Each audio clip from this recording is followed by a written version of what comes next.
Ibinunyag po ng isang mambabatas na mayroon pa ring mga nakumpleto ng flood control projects ang pinaglaanan pa rin ng pondo sa 2026 proposed national budget. Ayon kay Marikina Congressman Marcelino Teodoro, natuklasan niya po ito nang magpakonsulta siya sa DPWH para sa hinihingi na pondo para sa ilang proyekto. Nang tignan ng National Expenditure Program, nakita po ni Teodoro na may ilang proyekto sa kanyang distrito sa Marikina ang 2023 pa natapos pero may nakalaan pa ring pondo para sa susunod na taon. Meron pa raw hinihinging pondo para pampaayos sa kalsada na wala namang problema.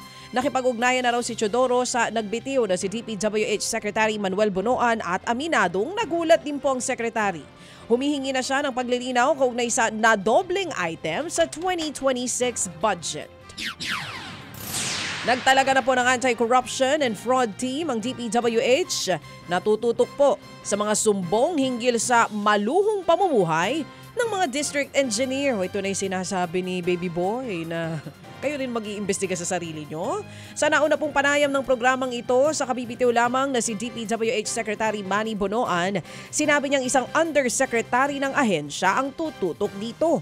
Wala raw sasantuhin ang DPWH sa gagawing investigasyon. Nakahanda rin daw ang ahensya na magsampa mismo ng kaso na paglabag po sa anti-graft law laban sa mga nasa likod ng mga ghost projects sa flood control. Since they are employees of government, pupunta po kami sa ombudsman. Yung criminal case nito, if it is warranted na kami rin na because of yung criminal cases, including yung mga contractors, normally po lahat naman ito pupunta sa ombudsman. Lahat ng accomplices nila, isasama po namin sa kaso ipafile namin. Yan nga po ang tinig ng dating DPWH Secretary Manuel Bonoan.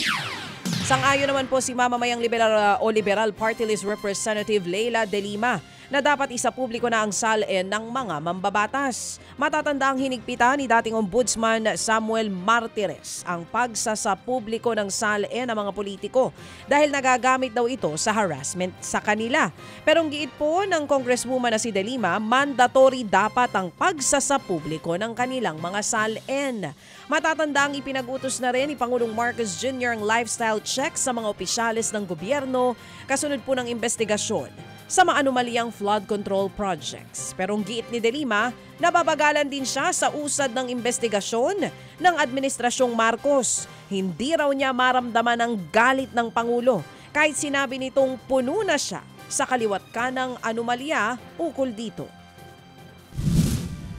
Hindi ko po masyadong nararamdaman yan kung wala pa po siyang konkreto na aksyon other than the on-site or physical inspection. And other than, press releases, mga ganun lang ho.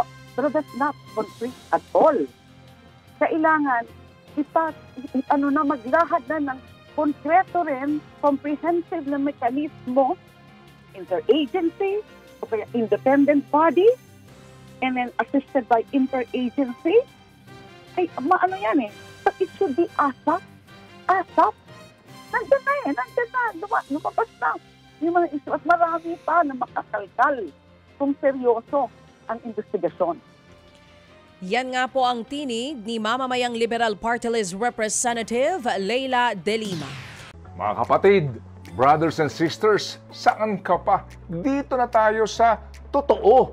Dito na tayo sa True FM. Mga kapatid, mag-subscribe and follow po kayo sa social media accounts ng True Network PH. Yan po kami. Hanapin nyo lang True Network PH, Facebook, Instagram, YouTube, TikTok, and podcast.